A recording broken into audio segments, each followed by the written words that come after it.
Salam sejahtera, terima kasih karena bersama dengan saya di Nazilin Unity Channel. Selepas ini, isu 3R tak boleh main sudah. Timbalan Perdana Menteri dedah intipati MOU untuk Perikatan Nasional. Dengan kata lain, selepas ini, habislah modal untuk berkempen Perikatan Nasional. Timbalan Perdana Menteri Datuk Seri Fadillah Yusof hari ini mendedahkan beberapa intipati daripada dalam memorandum persefahaman MOU yang perlu ditandatangani pembangkang sebelum kerajaan menyalurkan peruntukan kepada blok itu. Walaupun tidak banyak yang dikongsikan, namun syarat paling yang dinantikan semua pihak adalah larangan menggunakan isu 3R, iaitu agama, kaum dan raja. Kata Fadillah, perincian selebihnya sedang dimuktamadkan untuk diserahkan kepada majlis tertinggi semua parti politik dalam kerajaan serta pembangkang untuk diluluskan. Kita masih memperincikan draft, tetapi gambaran MOU sudah saya berikan. Apa kandungannya? Iaitu pertama, untuk fokus supaya semua ahli parlimen ini melihat bagaimana untuk membangunkan dan memulihkan ekonomi negara. Kedua, untuk memastikan kestabilan supaya kita dapat menarik seramai mungkin pelancong dan mengelakkan perkara yang boleh menyebabkan perpecahan tentang 3R, raja, bangsa dan agama dan sebagainya. Katanya lagi, mesyuarat Majlis Pimpinan Tertinggi Sekretariat Kerajaan Perpaduan yang dipengerusikan Perdana Menteri Datuk Seri Anwar Ibrahim sebelum ini pada dasarnya bersetuju mengagihkan peruntukan kepada ahli parlimen pembangkang, tetapi mahu MOU di antara kedua-dua pihak dirangka terlebih dahulu. Bagaimanapun, Perikatan Nasional memaklumkan akan membuat keputusan selepas meneliti terlebih dahulu syarat dalam draft MOU yang sedang disiapkan kerajaan.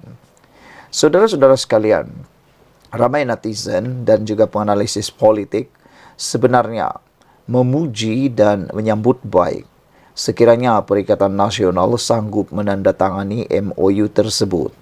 Kerana sebelum ini, dalam kerajaan Perikatan Nasional, Barisan Nasional sebelum ini dipimpin oleh Perdana Menteri Ismail Sabri Yaakob, duluan telah pernah dibuat, iaitu apabila pembangkang pada waktu itu, iaitu Pakatan Harapan, telah sanggup menandatangani MOU untuk menjaga kestabilan politik di Malaysia pada waktu itu.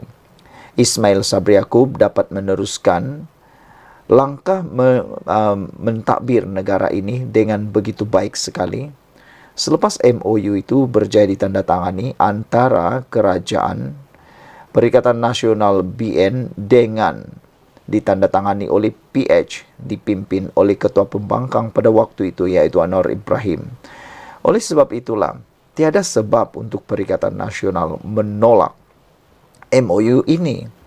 Kerana sebelum ini, Perikatan Nasional pun pernah mewujudkan MOU bersama Pakatan Harapan supaya Pakatan Harapan tak kacau. Tiada kacau, tiada isu undi tidak percaya di parlimen yang boleh menyebabkan ketidakstabilan politik di negara ini, pentadbiran, ada gangguan. Jadi sebab itulah ramai netizen bersetuju antara yang paling ditunggu-tunggu ialah isu 3R tidak boleh lagi dimainkan di dalam mana-mana kempen, ceramah maupun apa sekalipun, sama ada dalam kerajaan maupun Perikatan Nasional. Kalau benar Perikatan Nasional mempunyai modal yang lain, mereka patut menandatangani MOU ini. Tapi kalau benar mereka tak mahu tanda tangan MOU itu, bermaksud mereka berniat untuk terus memainkan tema isu 3R di dalam kempen dan ceramah mereka. Jadi, rakyat sudah tahu bahawa kalau PN nak menandatangani, bermaksud mereka berhenti untuk menggunakan tema 3R dalam mana-mana isu, ceramah maupun kempen. Tetapi kalau mereka tak setuju menandatangani MOU ini, makna kata awal-awal lagi kita dah tahu Perikatan Nasional mahu meneruskan tema kempen mereka yang menyentuh 3R. Sekian dulu untuk kali ini. Jangan lupa tinggalkan komen Anda. Ikuti terus ulasan dalam channel ini. Salam sejahtera. Terima kasih karena bersama dengan saya di Nazilin Unity Channel. Hore, hore, hore, hore, hore. Tahniah diucapkan kepada Pakatan Harapan Barisan Nasional Kerajaan Pimpinan Anwar Ibrahim kerana telah memenangi, bukan sekadar memenangi pilihan raya PRK KKB, tetapi kali ini berjaya memenangi hati rakyat. Jauh lebih besar daripada kemenangan kerusi Dewan Undangan Negeri PRK DUN, Dewan Undangan Negeri Kuala Kubu Baharu. Bukan kemenangan kerusi itu yang penting, tetapi kemenangan atas jiwa dan hati para pejabat awam, itulah yang lebih penting. Akhirnya, penganalisis politik mengatakan anggota beruniform kembali menyokong kerajaan buat pertama kalinya. Wow, ini memang luar biasa. Saudara-saudara sekalian, bayangkan kehebatan kerajaan sekarang Anwar Ibrahim yang telah berjaya memancing semula, menambat semula, memenangi semula hati anggota beruniform. Kalau sebelum ini anggota beruniform ramai yang menyokong pembangkang Perikatan Nasional maupun berada di atas pagar. Tetapi kali ini Anwar Ibrahim dilihat telah pun berjaya memenangi, memancing undi semula daripada mereka. Dan ini satu kegagalan yang sangat besar kepada Muhyiddin Yassin dan juga angkatan kempen beliau yang tak pernah gagal menggunakan tema yang sudah lapuk, yaitu tema agama dan juga tema kaum dan tema pecah belah. Hari ini terbukti kali pertama Anwar Ibrahim, Kerajaan Madani, berjaya memikat semula hati anggota beruniform. Saudara-saudara sekalian, bagi saya selain PH, keperluan UMNO untuk bersama-sama bekerja keras bukan sekadar untuk kemenangan Pang Syok Tau, tetapi demi mengembalikan keyakinan ahli UMNO dan orang Melayu bahawa parti itu masih relevan.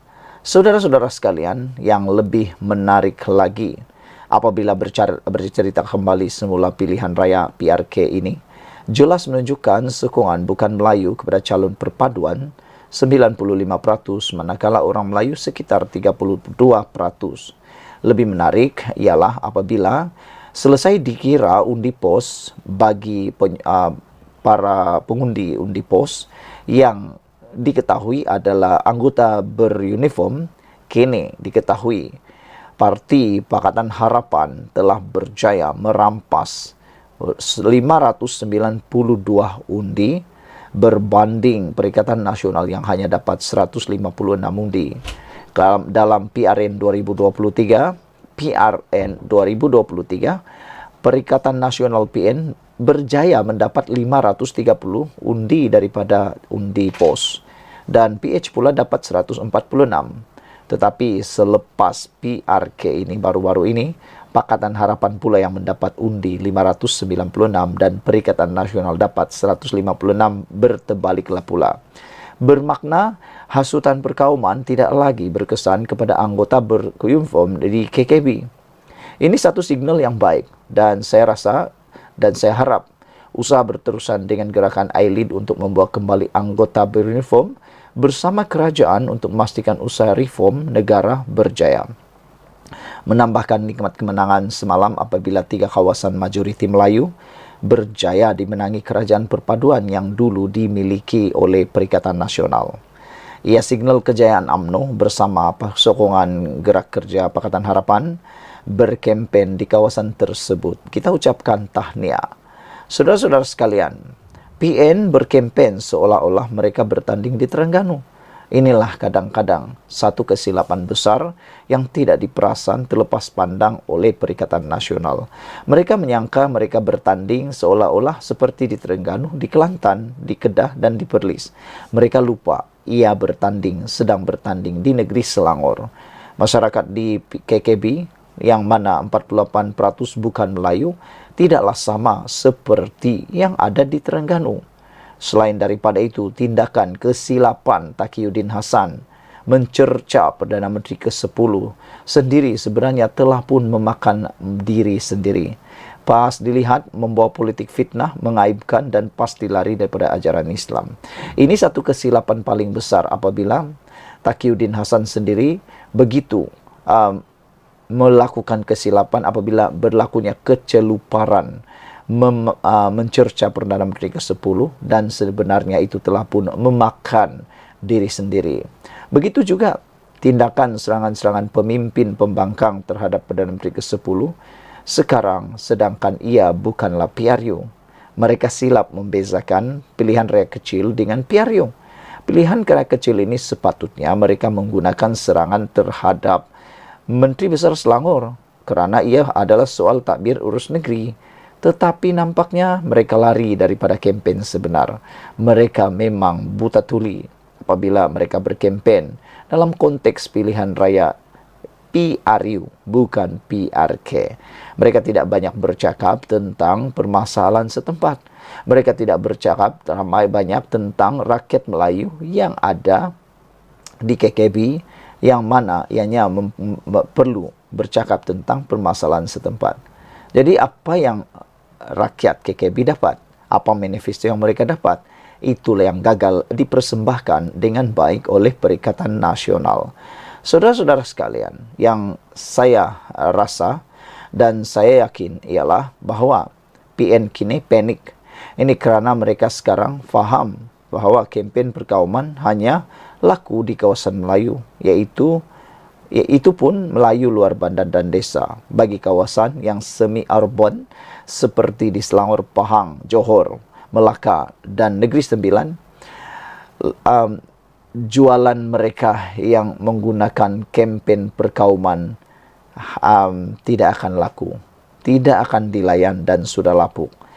PN gagal menghasut Melayu bandar atau atas faktor akademik. PN tahu jika mereka berterusan membawa agenda Melayu, mereka hanya mampu paling kuat pun menangi 73 kerusi parlimen. Jika selebihnya solid kepada kerajaan perpaduan, bermakna impian Muhyiddin untuk menjadi Perdana Menteri kali kedua tidak akan terjadi dan ianya hanya akan terkubur bersama dengan bayang-bayang hitam. Melihat politik Sabah dan Sarawak yang sekarang ini benci dengan perkauman, Perikatan Nasional sebenarnya terjerat diri sendiri. Mereka tidak dapat melakukan apa-apa kerana politik Sabah dan Sarawak tidak mungkin akan dapat menyokong Perikatan Nasional sekiranya mereka terus bermain tema perkauman, tema pecah belah dan tema agama. Agenda perkauman dan agama tidak akan membawa PN untuk pergi lebih jauh kerana rakyat Sabah dan Sarawak 100% menolak ekstremisme perkauman. Pastinya pemimpin atau kerajaan negeri lebih selesa bersama PBN yang dilihat sangat toleransi antara kaum. Sekian dulu untuk kali ini. Jangan lupa tinggalkan komen anda, tekan butang subscribe. Jumpa lagi. Bye-bye. Salam sejahtera. Terima kasih kerana bersama dengan saya di Nazilin Unity Channel. Kemenangan PH di KKB. Thank you, PAS. Watak seperti Hadi Awang dan Ahmad Fadli Sari selain isu dakwaan rasuah Menteri Besar Perlis Muhammad Syukri Ramli sebenarnya beri kesan kepada Perikatan Nasional. PRK Kuala Kubu baru saja selesai. Perikatan Nasional PN menunjukkan prestasi hebat kerana meraih 10,000 undi. Tetapi kecundang juga kepada 14,000 undi yang diperoleh oleh DAP dan Kerajaan Perpaduan. Walaupun kehadiran pengundi di sekitar julat yang rendah, namun DAP dan Gandingan Pakatan Harapan PH Barisan Nasional BN telah menghasilkan keputusan yang membanggakan. Syabas kepada bekas pelajar sekolah vernacular Pang Sok Tau yang bertungkus lumus meredah panas dan hujan, berkempen dan bersuai kenal masyarakat setempat. Soalnya, kenapa Perikatan Nasional tewas? Saya akan memberi analisis saya sendiri.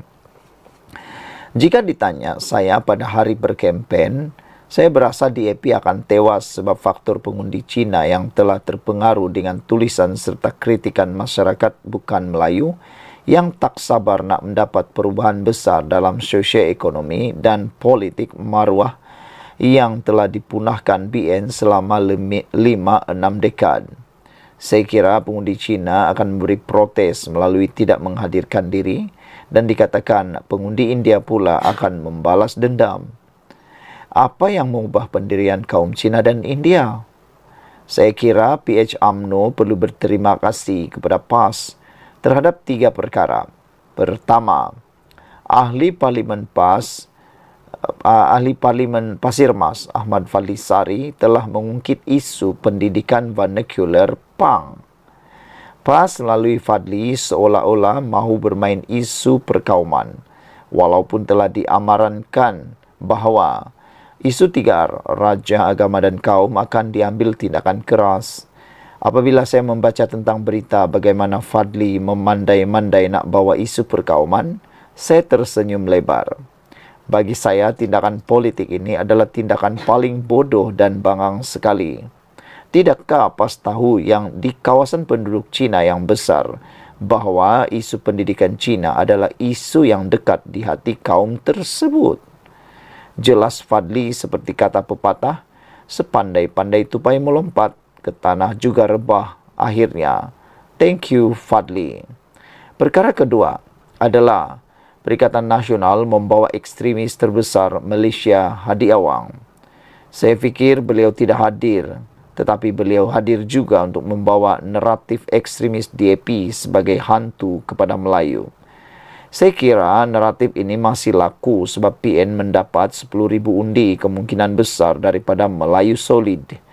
Orang Melayu yang tak faham agama sendiri masih lagi terjajah dengan taktik jual ubat Ustaz Hadi ini.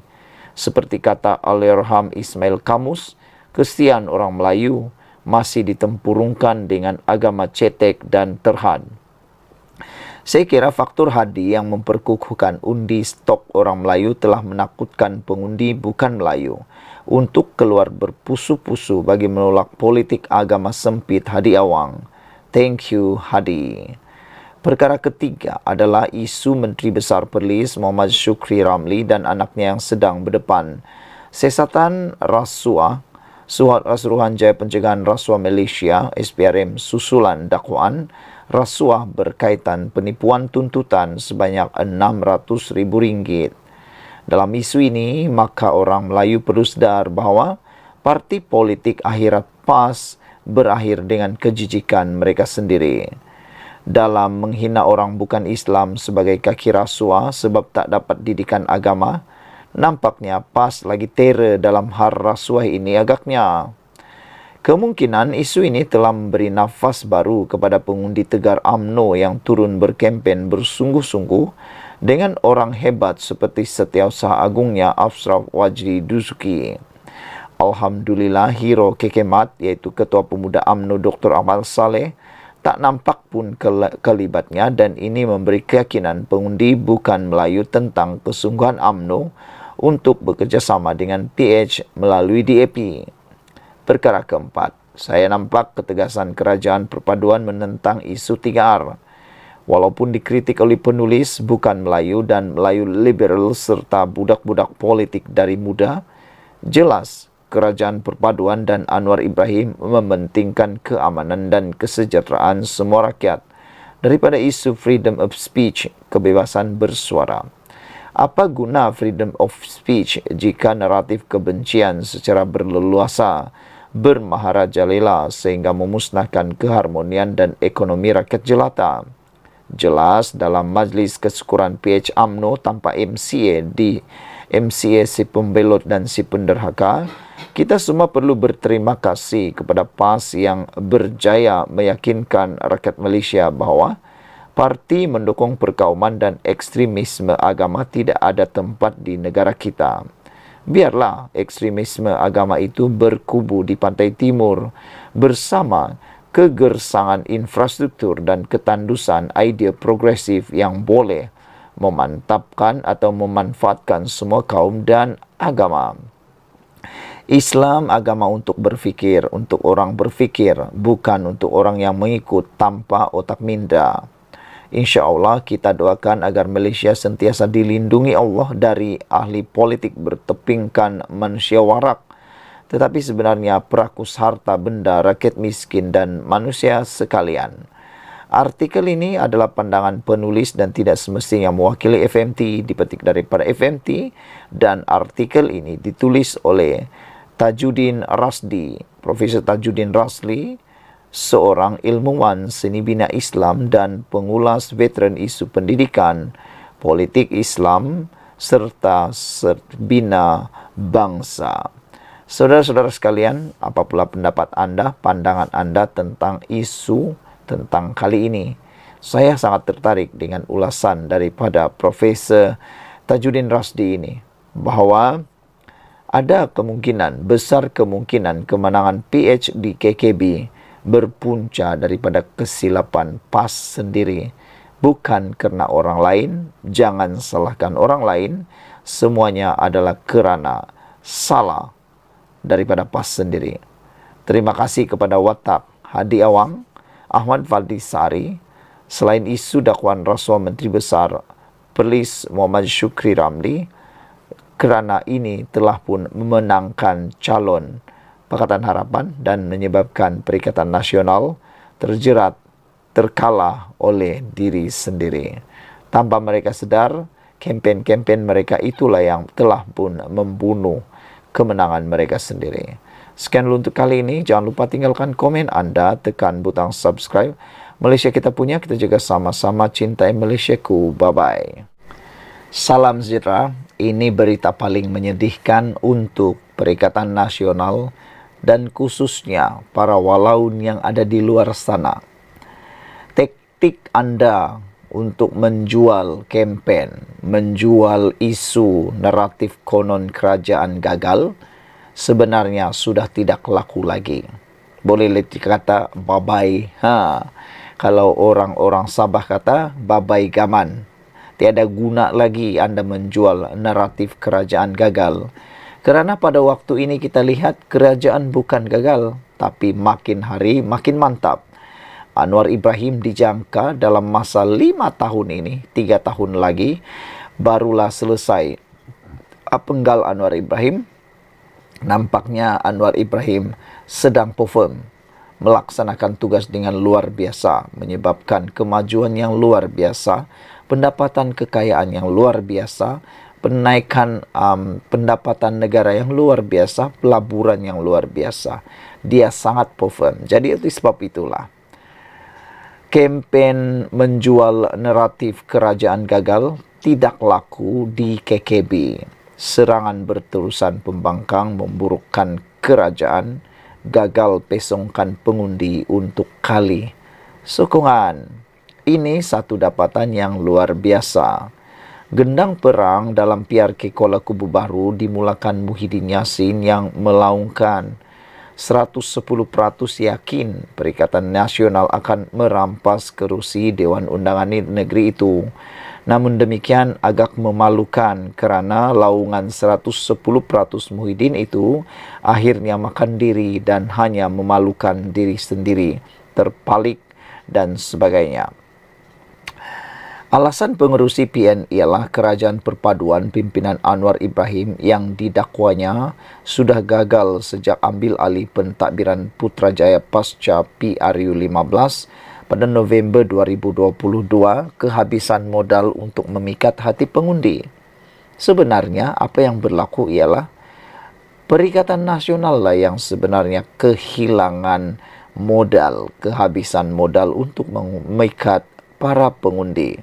Dan yang gagal Perdana Menteri itu bukan Anwar Ibrahim, tetapi seringkali netizen dan penganalisis politik menyebut sebagai orang yang terkenal sebagai Perdana Menteri gagal dan satu-satunya Perdana Menteri yang meletakkan jawatan ialah Muhyiddin Yassin. Belum pernah ada di Malaysia ini Perdana Menteri yang meletakkan jawatan kerana kehilangan sokongan di Dewan Rakyat.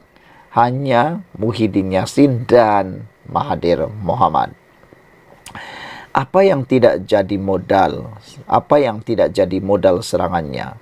Daripada isu subsidi, kos sara hidup, kenaikan harga barang, isu pendidikan, sehingga kepada infrastruktur. Semuanya dijadikan bahan utama kempen bagi membuktikan bahawa kerajaan Madani tidak berupaya menyelesaikan masalah berkenaan. Juga hujahnya itu untuk menangkis telahan Presiden UMNO Zahid Hamidi yang lebih dahulu menyatakan yakin 100%.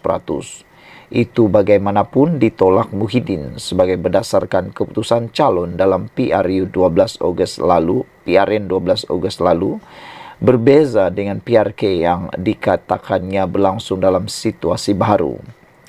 Mungkin apa yang dimaksudkannya ialah ikatan UMNO dan DAP dalam kerajaan perpaduan semakin ditolak pengundi Melayu. Tetapi nampaknya itu tidak berlaku.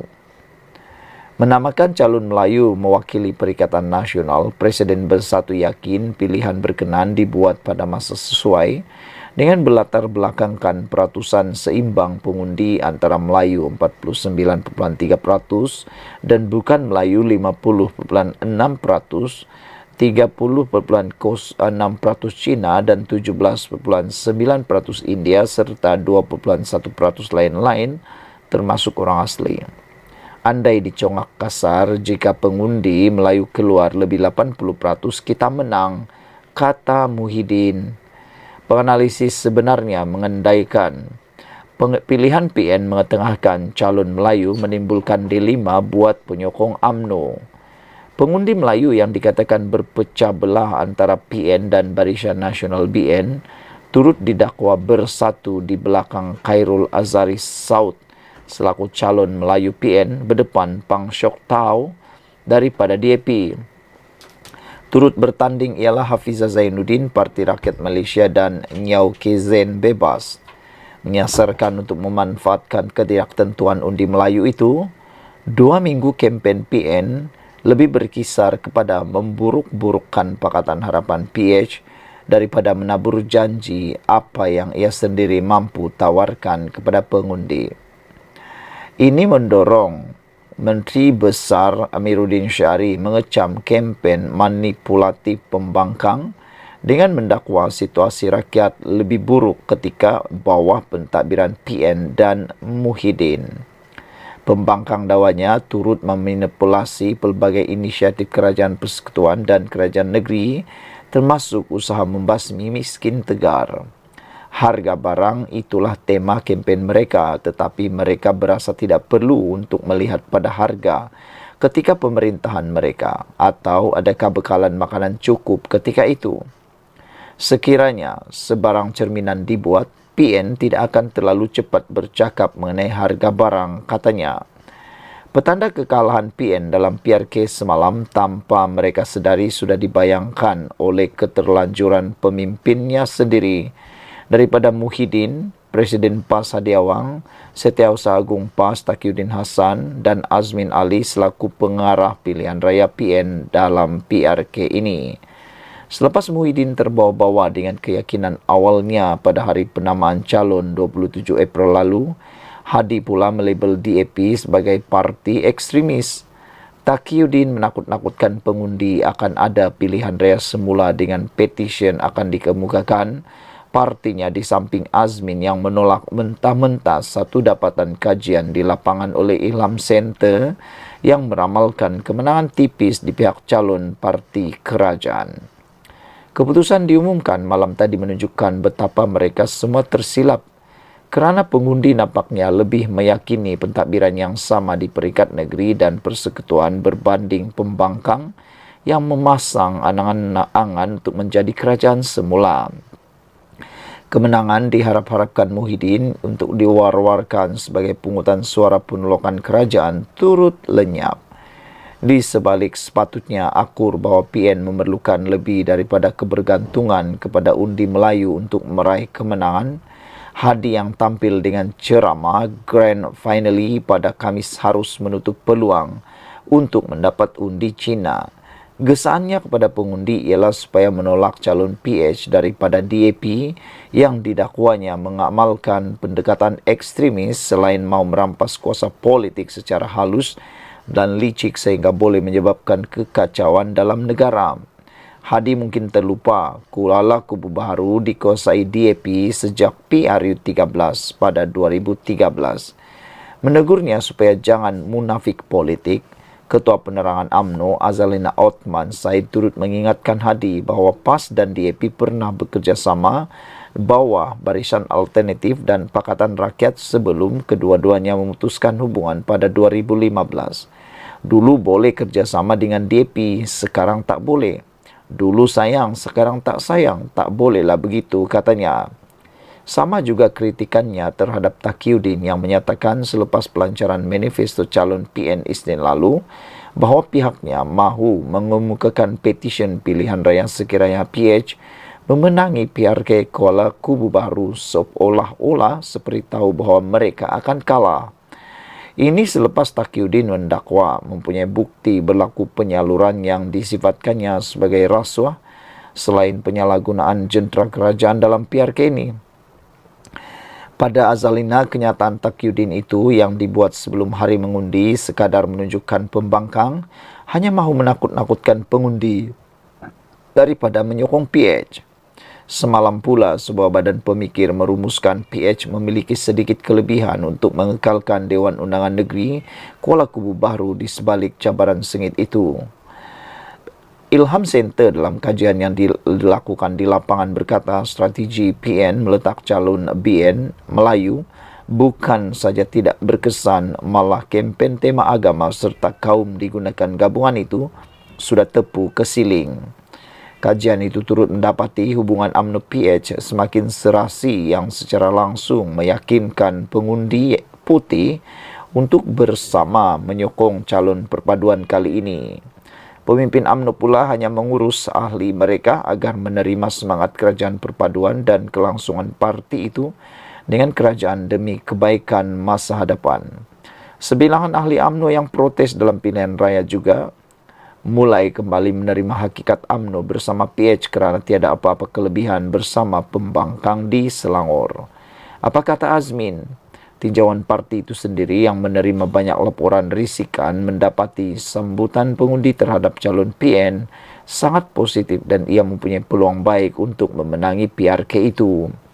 Secara umumnya, sambutan cukup positif daripada rakyat KKB. Semalam, kita lihat bagaimana sambutan masyarakat India yang cukup baik menyambut kedatangan pengerusi PN Muhyiddin Yassin dan mereka mendengar sendiri penjelasan dasar-dasar PN, kata Azmin Ali.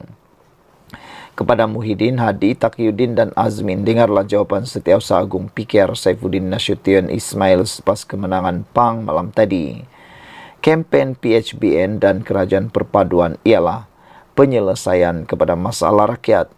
Kempen PN pula tiada isi dan terus dengan taktik usang 3R.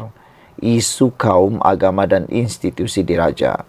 Suka atau tidak, PN perlu terima usaha mereka untuk terus menjajah cerita kerajaan gagal ternyata sudah tidak laku lagi.